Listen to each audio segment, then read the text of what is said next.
દ્વારા સરકારી શાળામાં અભ્યાસ કરતી એસસી, એસટી તથા ઓબીસીના વિદ્યાર્થીનીઓને સાયકલ આપવામાં આવી છે, જે કામગીરી સમાજ કલ્યાણ વિભાગ દ્વારા કરવામાં આવી છે। આ સાયકલોનો મોટો જથ્થો શહેરના સિંધુનગર ખાતે આવેલ એક ખુલ્લા પ્લોટમાં સાયકલો સડી રહી છે। કોન્ટ્રાક્ટ કંપનીના કારણે આ વર્ષે 9000 વિદ્યાર્થીઓ સાયકલથી વંચિત રહ્યા છે। ભાવનગરમાં વિદ્યાર્થીનીઓને મળતી સરકારી સાયકલો ખુલ્લી જગ્યાઓમાં સડી રહી છે, જ્યારે અધિકારીઓ આ વાતને કંપનીને દોષિત ઠરાવી રહી છે। ગુજરાત સરકાર દ્વારા ભણતર માટે લાખો રૂપિયા ખર્ચ કરી રહી છે, જેમાં વિદ્યાર્થીઓને ભણતર માટેની સ્કોલરશીપ પણ આપવામાં આવે છે, જેથી કરીને કોઈ પણ માવતરને બાળકનું ભણતર પર ભાર ન લાગે, જ્યારે દીકરીઓ પણ ભણવામાં પાછળ ના રહી જાય માટે સરકાર દ્વારા વિદ્યાર્થીનીઓ માટે પણ ગ્રાન્ટ ફાળવે છે।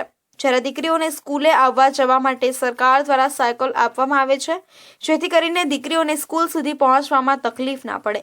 ત્યારે ભાવનગર જિલ્લામાં આ સરકારી સાયકલો કેવી હાલતે છે તે આજે નજરે પડશે। હું માનું છું ફક્ત ભાવનગરની વાત તો આપણે સાઈડમાં પણ લગભગ મને એવું લાગે ગુજરાતમાં બધી જગ્યાએ અને સરસ્વતી યોજના હેઠળ 2 વર્ષ પહેલા 9000 સાયકલો ભાવનગરમાં આવી, સરકારે આપી। એમાંથી એપ્લિકેશન આવી 6000, એમાંથી 3000 સાયકલો આપવામાં આવી। હવે આપણે અધિકારીને પ્રશ્ન કરીએ તો બાકીની બધી સાયકલો અત્યારે ભંગારમાં પડી છે, તો આનો અર્થ શું છે?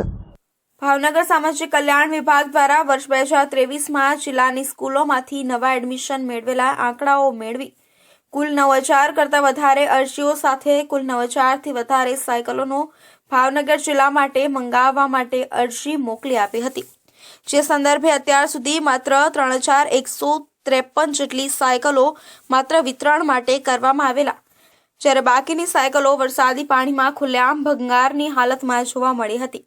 જ્યારે આ સાયકલો જે સ્થળે રાખવામાં આવેલી છે ત્યાં સાયકલો ઉપર મોટા વેલા નીકળી ચૂક્યા છે, જ્યારે અનેક સાયકલોમાં કાટ લાગી ગયો હતો, જ્યારે મોટા ભાગની સાયકલોના ટાયરમાં હવા પણ ન હતી।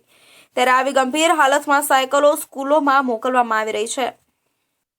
આ વખતે પણ હું એવું માનું 6 સ્કૂલમાં આ સાયકલો આપી, અધિકારીઓને પૂછે છે કે આ સાયકલો રિજેક્ટ થઈ ગયેલી છે, તો પછી બાળકોને આપવાનું કારણ શું છે?